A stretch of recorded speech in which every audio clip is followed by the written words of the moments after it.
അലർജിയെക്കുറിച്ച് normally നമ്മൾക്കിടയിലുള്ള ഒരു misconcept എന്താണ്? Allergy മാറില്ല എന്നുള്ളത് ഒരുവിധം എല്ലാവരും അക്സെപ്റ്റ് ചെയ്തു തുടങ്ങി. അതായത് ഇത് എന്നെയും കൊണ്ടേ പോവുള്ളൂ എന്നാണ് പലരും അലർജീനെ പറ്റി സംസാരിക്കുന്നത്. കാരണം ഇത് ചെറുപ്പം മുതലേ ഇവരെ മനസ്സിൽ അങ്ങനെ ആക്കി എടുത്തിട്ടുണ്ട്. കാരണം ചെറുപ്പത്തിൽ അലർജി ഉണ്ടെങ്കിൽ പുറത്തേക്ക് ഇറങ്ങുമ്പോൾ പറയും, നീ തണുത്ത കുടിക്കണ്ട, നിനക്ക് അലർജിയാണ്. നീ ഐസ്ക്രീം കഴിക്കണ്ട, നിനക്ക് അലർജിയാണ്. നീ പൊടിയിൽ പോണ്ട, നിനക്ക് അലർജിയാണ്.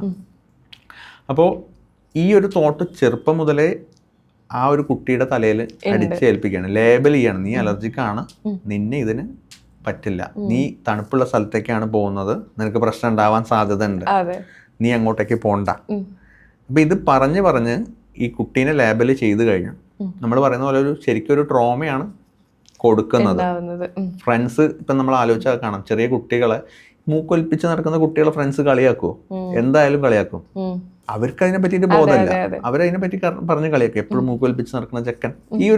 ഈ ഒരു ടേം ഒരാളുടെ ലൈഫിനെ തന്നെ സ്പോയിൽ ചെയ്യും. ഇമോഷണൽ ഹെൽത്തിനെ ഭയങ്കരമായിട്ട് മതി. ഒരു വലിയൊരു മെന്റൽ ട്രോമയാണത്. അലർജിയുള്ള എല്ലാവരും ഇത് അനുഭവിച്ചിട്ടും ഉണ്ടാവും.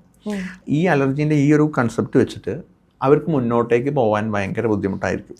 അപ്പൊ ഈ കുറച്ച് കഴിഞ്ഞാൽ ഇവരുടെ ഉള്ളിൽ തന്നെ ഈ ഒരു കാര്യം വരികയാണ്. ഇവര് തണുത്തതൊന്ന് എടുത്തു നോക്കിയാലേ ഇവർ ഇമ്പ്രൂവ് ആവുന്നുണ്ടോ എന്നുള്ളത് അറിയാം. എടുക്കാൻ സമ്മതിക്കില്ല, ഇവരെന്നെ അത് റെസ്ട്രിക്ട് ചെയ്യും. ഇങ്ങനെ നമ്മൾ പലതും റെസ്ട്രിക്ട് ചെയ്യുന്ന സമയത്ത് എന്ന് വെച്ചാൽ അതൊരു സപ്രഷനാണ്, ഇമോഷൻ സപ്രഷനാണ്. അപ്പോൾ അവർക്കത് ഫ്രസ്ട്രേഷനായി അവരെ പലതരത്തിൽ അത് അവരെ ബാധിക്കാൻ സാധ്യതയുണ്ട്. ഇങ്ങനത്തെ ആൾക്കാർ ലൈഫിൽ പലപ്പോഴും ഫെയിലിയർ ആയി പോകുന്നുണ്ട്. കാരണം ഹാപ്പി ആയിരിക്കുന്ന അലർജിക്കാരെ കാണുന്നത് വളരെ കുറവായിരിക്കും.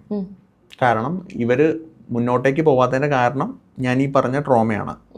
അതിനെപ്പറ്റി സംസാരിക്കുന്നത് വളരെ കുറവാണ്. അലർജിക്കാരുടെ മെന്റൽ ഹെൽത്തിനെ പറ്റി സംസാരിക്കുന്നത് വളരെ കുറവാണ്. കാരണം നമ്മളിപ്പോൾ ഡിപ്രഷനെ പറ്റിയിട്ട് സംസാരിക്കുന്നുണ്ട്, മൈഗ്രെയിനെ പറ്റി അങ്ങനെ ഒരുപാട് കാര്യങ്ങൾ നമ്മൾ സംസാരിക്കും. അവൻ മെന്റലി റിലേറ്റഡ് ആണ്. അലർജിയും ഈ മെന്റൽ ഹെൽത്തിനെ പറ്റി സംസാരിക്കുന്നത് വളരെ കുറവാണ്. നമ്മൾക്ക് അറിയാം, ഈ സ്ട്രെസ് കൂടി കഴിഞ്ഞാൽ അലർജി കൂടും.